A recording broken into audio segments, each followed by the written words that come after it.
On this episode of Roadkill, we drive all the way to the Bonneville Salt Flats so David could kill our Camaro. There's 3 pistons left.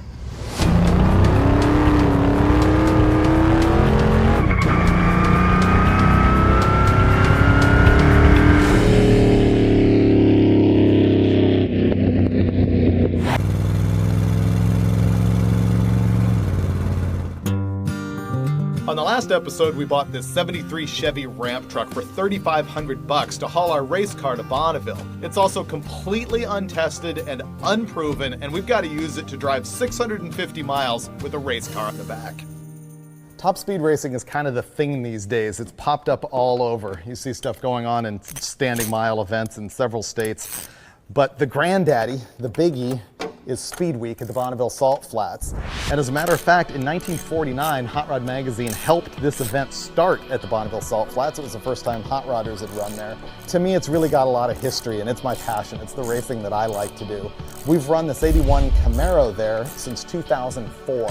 I've got a partnership deal with Keith and Tanya Turk where they own the car and Keith sort of manages that mechanical part of it, and I'm in charge of the engines. I failed on that a couple of years ago when a carburetor vent fell through this big block and completely destroyed the engine. We went back and got a record on 2 cylinders, and that destroyed the thing even more. But that was 2011, 2012, we didn't race. This year we had to do it, and so we rebuilt that engine. Finnegan threw it together, we took it out to the dyno at West Tech. It made 1,100 horsepower. By the time we got to the dyno, I had spent nearly 72 hours straight building the engine over at my shop. I can build an engine in 3 days, but usually I've spent 2 weeks mocking the parts up to make sure they fit before I do that. So this deal, total roadkill, total mess. Nothing bolted onto this engine without some massaging and some cursing.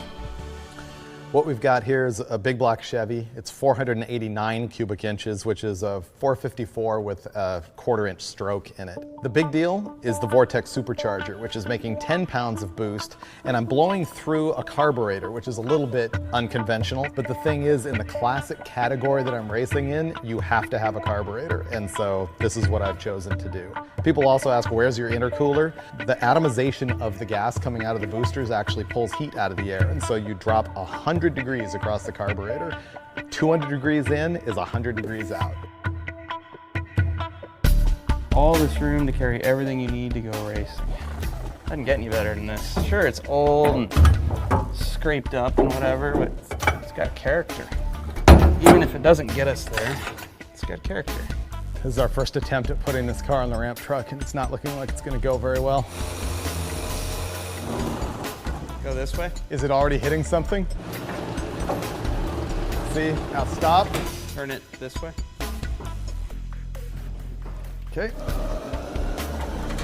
Okay, hang on. The easy thing to do would have been to throw the Bonneville car into an enclosed trailer, but man, I've always wanted the ramp truck. What I don't know is how it's going to handle with 5,000 pounds of irreplaceable race car on the back. We're hitting the road in the morning.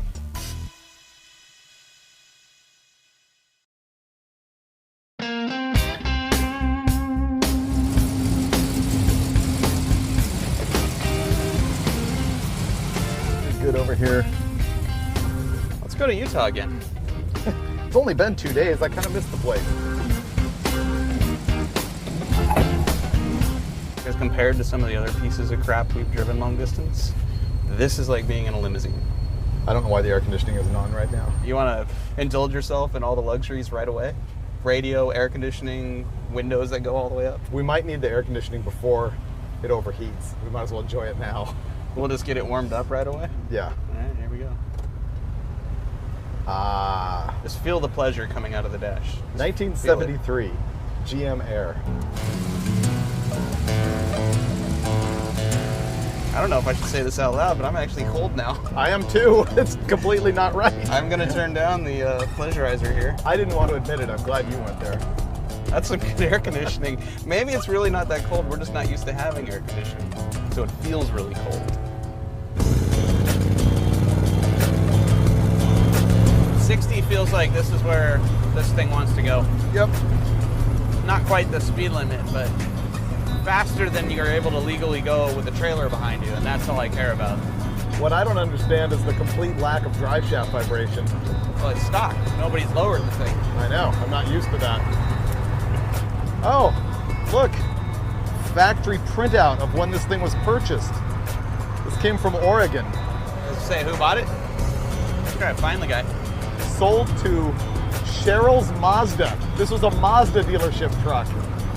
A Mazda dealership bought a Chevy to haul Mazdas. In 1973. Interesting. When stopped on an upgrade, do not hold the truck with the engine. Use the service brake. Just sitting there stalling against the converter on a hill.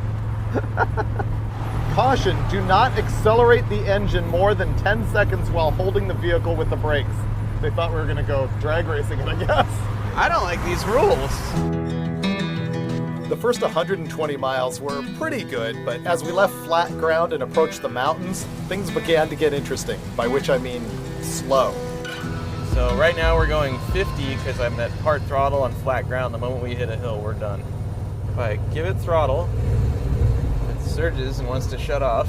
Yep. As if there's very little fuel in the bowls, so... When you throttle back, it cruises. Yeah. Breaking down to the extreme term. We're lounging in the lap of luxury while experiencing a minor difficulty with our fuel delivery.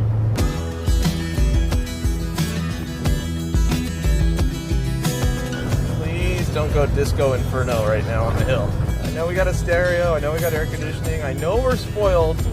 Come on, baby, up the hill, up the hill. No. We're getting passed by a motorhome.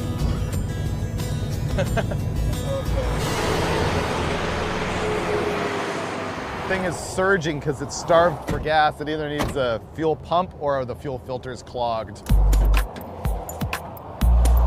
It does have a mechanical fuel pump on it.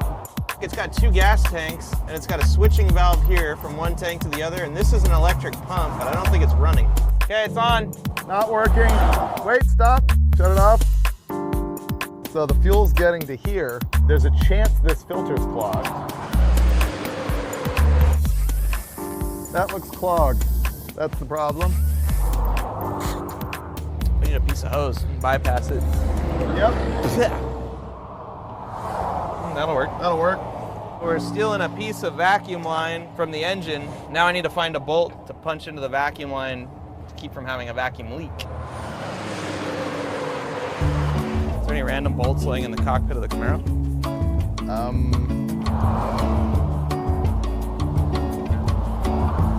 There we go. Got it. One man's misery is another man's fortune. You can generally fix your car with junk lying on the Look, his car ground. caught on fire, and his watch caught on fire. I got a watch and a bolt. This will buff out. You give to the highway, and the highway will give back to you every time. So much wind. Should I leave this at the side of the road for the next guy? He might need it. Might not. Maybe he needs 3 inches of fuel line, and that He doubles might. his I'll leave the 3 inches of fuel line. Air conditioning. Go all out.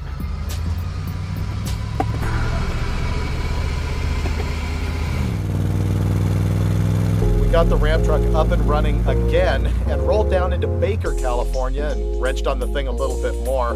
And of course, made the stop at Alien Fresh Jerky because you have to, you're in Baker. But once we hit the road again, it's pretty obvious this junk was not actually fixed. It wasn't clogging up this fuel filter, and so now we're narrowing it down to the fuel pump. We had a spare, we're throwing it on. In theory, I'll be running like 200 plus miles an hour tomorrow, or in 2 days. Not if we don't get there.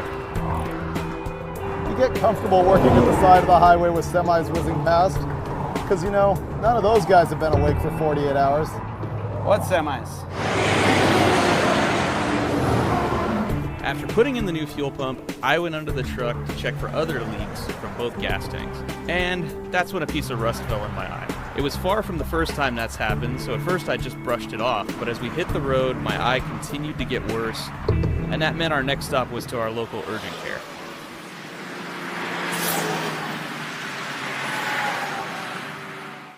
I found another fuel leak under the truck in the middle of nowhere, and I learned my lesson, glasses. Because for the past 3 hours, Finnegan has been down the street. He's got to stay here in Vegas. and get his eye dealt with first thing in the morning while I cannonball all the way up to, I think, Ely, Nevada, get a room so that I can get to Bonneville in the morning. And none of that's gonna happen until I fix this filter, which is going to gush at least a gallon of gas in my face. Okay, that's plugging that one, letting that one leak out and not splash in my eye. Ah, yes, cars, so much fun. Ah, oh wow, this is way bigger than 3/8. This is gonna be bad. All right, we've slowed that to only a minor environmental hazard. Wish Finnegan was here, then I could at least make him do this. Maybe I should just run over to the emergency room with Finnegan and check in.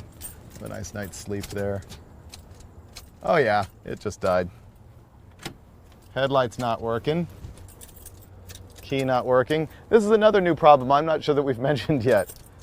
The Ramp truck has a random electrical problem where it just has no power at all for no reason. And then it magically comes back for no reason. I'm done. I eventually figured out that the electrical gremlins were caused by all of the main power wires on the starter being just flat out loose. Once that was fixed, the Ramp truck was running stronger than ever, and I still had 4 hours ahead of me.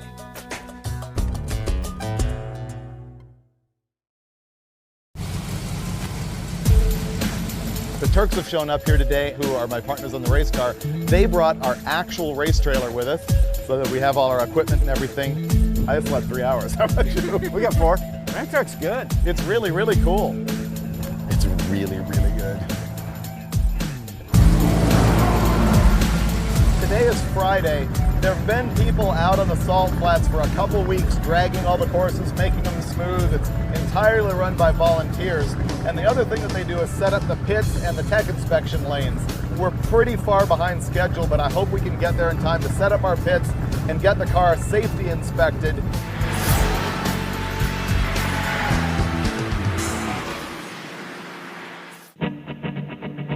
You don't really know how fast you're going, because if you see here, you've got no perspective. There's no guardrails, there's no trees, no nothing like that. You know you're going fast because the car is screaming, and you look at the tach and you know mathematically what you're doing, but there isn't that sense of speed like there would be if there was a brick wall right here, or if you were at an Indy Speedway trying to turn a corner or something. It is like driving on the moon. These guys are doing what people did in the 40s and 50s, which is using the old mosquito netting or army camouflage leftovers to build their tent.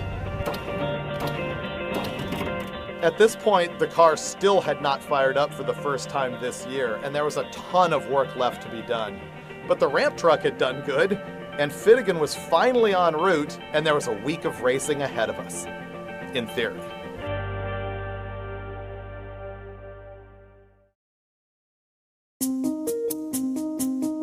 On behalf of Hot Rod Magazine, I would like to introduce David Freiburger to present the Hot Rod Trophy. The other thing that has gone on here since 1949 is Hot Rod has given a top time trophy, which is for the fastest one-way pass during Speed Week. The Petite and Main car has won the top time trophy 4 years in a row. The trophy's down here, you'll see their name on it. Last year, they went 423 miles an hour and change. I understand some people are gunning for you. We'll watch it all week. Thank you very much, everybody. So after seeing 3 doctors in 2 days, my Terminator eyeball is fine. Of the 3 diagnoses, the one I'm most comfortable with is you had dirt in your eye, it's gone, you're gonna be okay. We're just going through the car, doing a couple of last minute things, nut and bolt checking everything, because you don't like junk falling off when you're going 240 or 50 miles an hour. So what are you doing under there? A little bit of a leak. I put a fresh set of plugs in there. We're mere minutes away from firing it, which in Roadkill time is mere hours. I'm calculating what kind of gear we want to put in. It's a quick change rear end, so we can pretty much pick whatever we want to pick. I think I'm going to put a 280 in it. There we go, that's what I was looking for. That's like a 218 right there. Look at the giant difference between the size. So a small one goes on the bottom. There we go. That's it. I'm looking here at what classes we're going to run. This is the soft one, obviously. A classic blown gas coupe, 207 miles an hour. When Finnegan leaves, so that he doesn't like freak out too much and wince because this is completely Mickey Mouse, we can unplug one cylinder and run this and unplug another cylinder and run that. You son of a bitch. No, we're not. No, we're not. I worked really hard on this engine. I know. Well, we're going to use most of it. Can we just start this thing?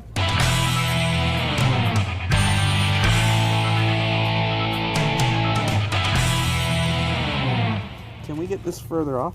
Yeah, this is what happens when you don't get the car fully prepped before you leave to go to the races. You find things out like Yeah, see, there's no fuel coming out of one fuel line. Is this fitting new?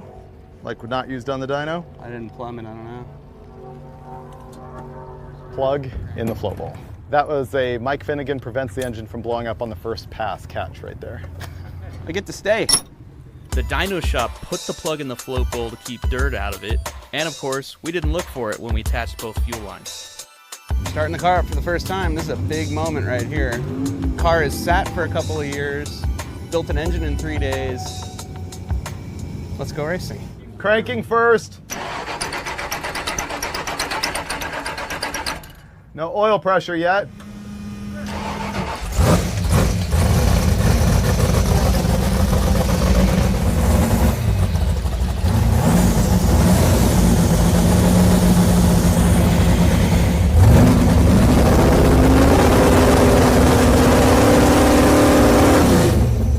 Gauge works. The safety inspection at Bonneville is pretty hardcore because when stuff goes wrong at 200 plus miles an hour, it goes way wrong. That means that you've got to have a fire system on board and a parachute and all the regular lap belts and everything. The safety inspectors will usually point out a couple small things on the car, but we sailed right through with flying colors. They closed the actual paperwork part of tech 2 minutes before we were done. So we won't be racing till they open up 10 o'clock tomorrow morning. But the good news is the car will be completely prepped by the morning and we can drink beer now. So really, it's all good. This is why it's speed week. Yeah, not speed day. Right.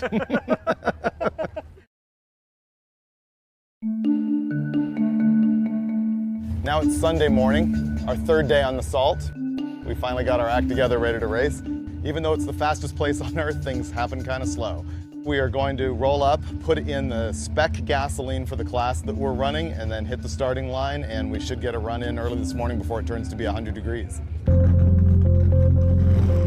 current record in the class I'm racing right now is 207 miles an hour, so I'm calculating at what RPM I'll exceed that. In fourth gear, I need to hit 6,500 RPM, and this one is 230. This is the worst part of racing, the waiting. The tweaker in me wants to take the hood off the car right now and give everything one more look. I don't want to do that though, because it doesn't need anything. But standing around, I have nothing to do, so I'll keep pacing. When you get to the line, you have to make sure that you are strapped in your car well in advance. Fire pins out. Parachute, fire off. You snap up that window net, and you and the Bonneville Salt Flats are all alone, ready for speed. Fired up.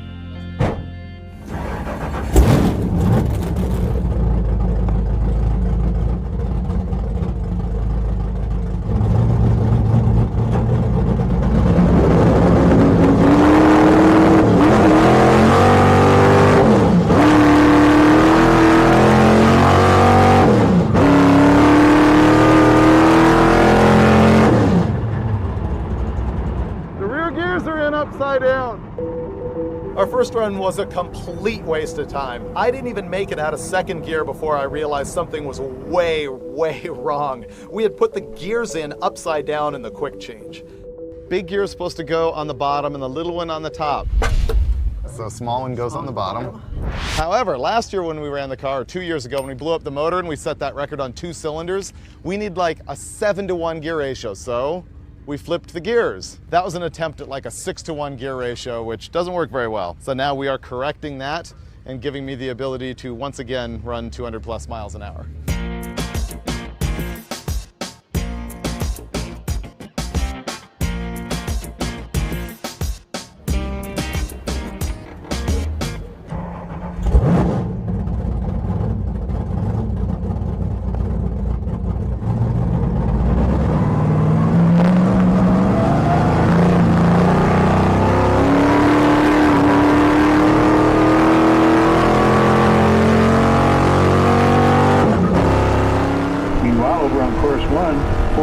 S02 car.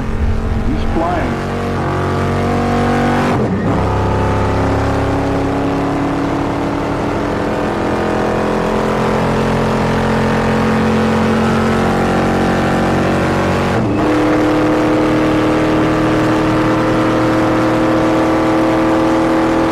He's through the 2 at 175.234. The quarter is 194.775.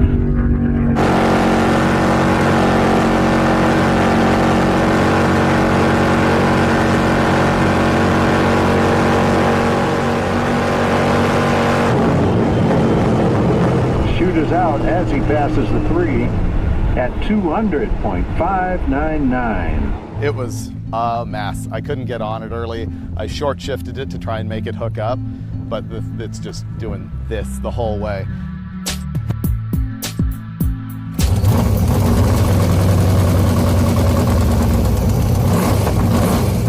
Since our last run, the engine has developed a pretty good misfire. Bad enough that we're pulling valve covers, and now we're going through the ignition system. That ignition box had been in the car for 6 years or more, so it's not surprising it finally died. The new ignition system seemed to fix the misfire.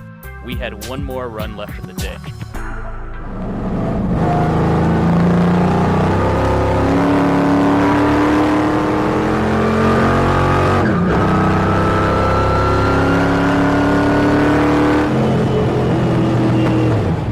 Out at 191.658, exit speed of 199.840. That is a lot like a racetrack, except more like a sandbox. There is no traction to be had whatsoever. Hopefully we'll be able to hit our number tomorrow, because we did not today. Best we could run is 200 even when we needed to go 207 to qualify for that record.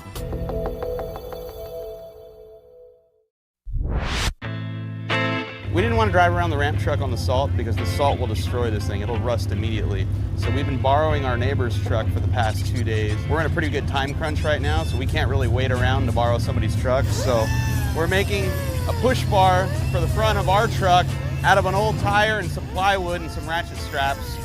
So now we're one step closer to being self-sufficient. This is one of the few types of racing where making your car heavier can be better. We're looking for traction, and so we managed to mooch 300 pounds of lead from our buddy Lee Cecilio. I am affixing it to the car here. Some things have changed since yesterday. One, we're no longer running on course number 1 because the traction there was so hideously bad that we just weren't getting anywhere, and a lot of racers agreed with that, so we're on course 2. Second thing is we found that there's another racer in our same class who has qualified for this record this morning at 225 miles an hour. Not too big of a deal. Here's how the records work at Bonneville. You run a qualifying pass right now that exceeds the existing record, and in the morning you run a backup pass. The average of those 2 passes needs to exceed the existing record. So even if we run slower than the 225 that the other guy ran, we still have potential to beat that record in the morning, but we're not gonna do that. We're gonna go out here and lay down a number right now.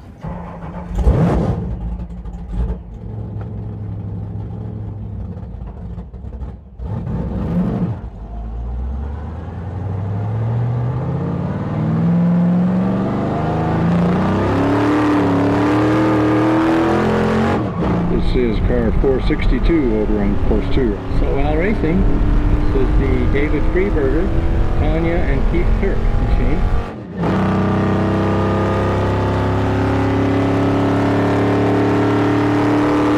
Car 462 has gone through the 2 at 184.4.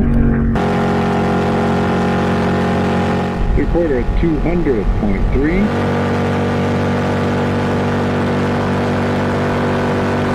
206.593 by 3.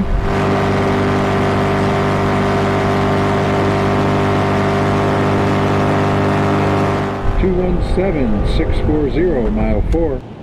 I think that did it! Almost 8,000 RPM! I don't understand how it can be that wide open for that long and only go that fast. The tach said I was almost at 8,000 RPM, which should have been 245 miles an hour, 250. Tires slip? It's gotta be. Finally, we had to get into a little bit of strategy because we'd qualified for this record at 217 miles an hour, but the Trans Am had also run that morning and gone 8 miles an hour faster than us. That thing doesn't even have an air dam on it. It's weird. Oh, stock hood too. Right now we're in impound so that if we do choose to, we can stay in here and run for the record in the morning. But we're gonna work on the car a little bit and see if we can find something we don't like about it where we know we can go faster. And if that's the case, we're gonna run back out and make another pass today. If you leave impound without backing up your run, then you've thrown away that record attempt. We made 2 changes. Gear in the back of the car, new blower pulley up front. But our blower pulley and our belt's not quite fitting together, and we're trying to jam this thing together and get to the starting line real quick. By the time we had sorted out what we wanted to do to the car mechanically, we'd spent enough time in impound that we weren't going to get another run, and we decided to just stick it out and try and make our record return run the next morning.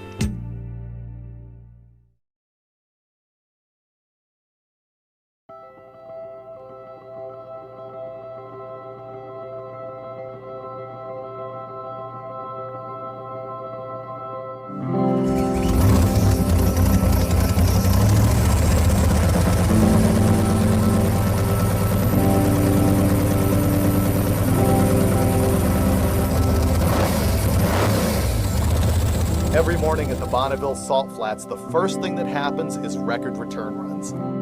All of the cars that qualified for a record the previous day line up and parade out to the starting line and get their very first chance at running down the track in the morning. It's 7 a.m., sun just peeking over the horizon, and this is going to be our best opportunity all week to put down a good number in this class because they moved the track last night, so we have fresh salt, we've put more boost in the car, we have less gear. Cross your fingers.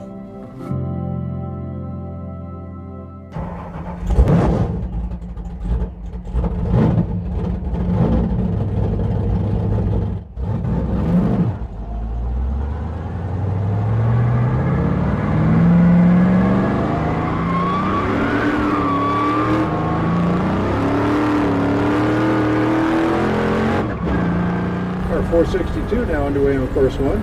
Current temperature is 82 degrees outside. Humidity is relatively high here at 24% this morning.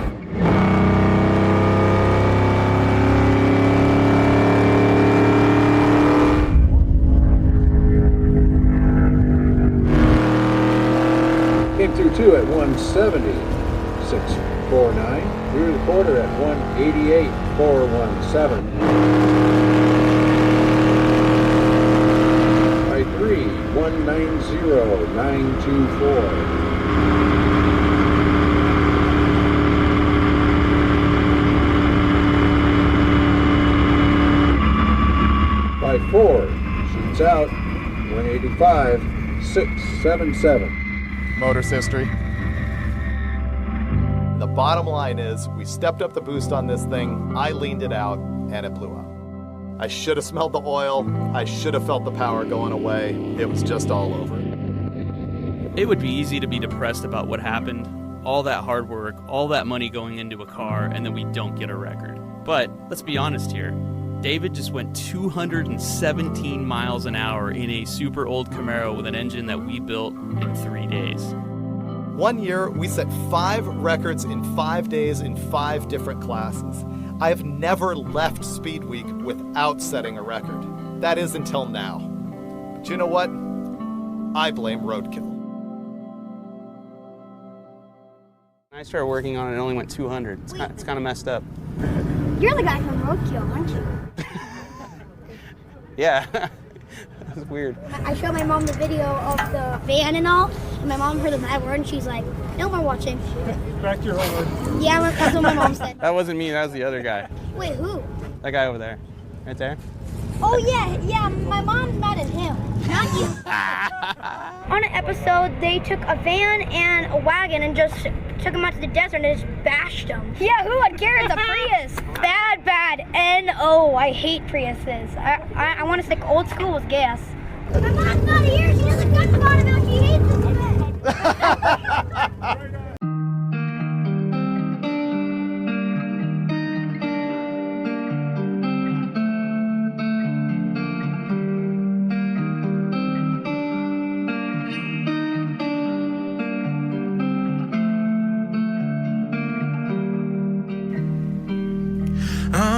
Take you somewhere so you know I care, but it's so cold and I don't know where. you daffodils on a pretty string, but they won't fly like they did last spring. And I wanna kiss you, make you feel alright. I'm just so tired to share my nights. I wanna cry